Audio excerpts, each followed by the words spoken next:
सब सुन रहल छी एपी प्रोडक्शन के प्रस्तुति। सगरो लगायब गुलालिए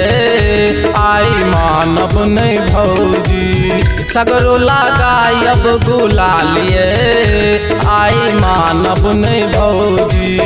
मानब नहीं भौजी, मानब नहीं भौजी, मानब नहीं भौजी, चाहे करू के तबू बाबा लिए आई मानब नहीं भौजी, सगरो लगायब गुलालिए आई मानब नहीं भौजी।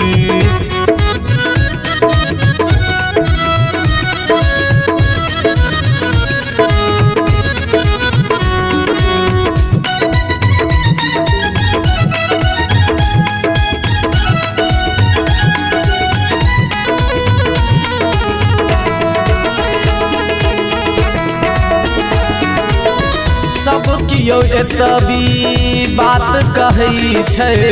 फगुआ के दिन भौजी दियर कहै छै,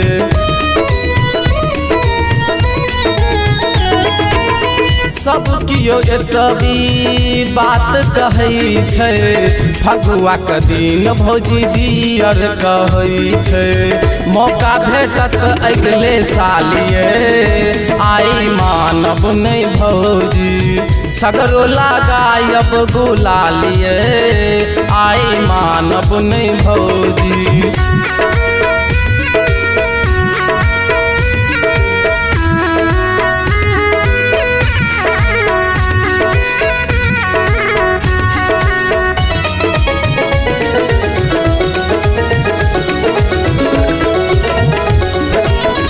रंग सा भरलिए छै मोरा पिचकारी, आई नहीं बुझब हम कोनो लाचारी,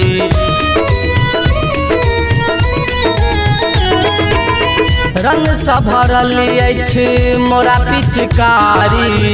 आई नहीं बुझब हम कोनो लाचारी, अही दिन के छल इंतजारी आई मानब नहीं भौजी, सगरो लगायब गुलालिए आई मानब नहीं भौजी।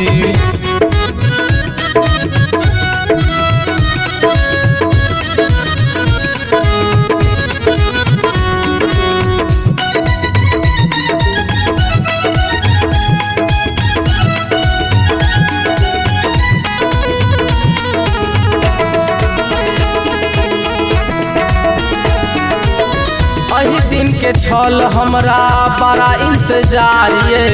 भांग पीने भैया आई भेलिए लाचारिए,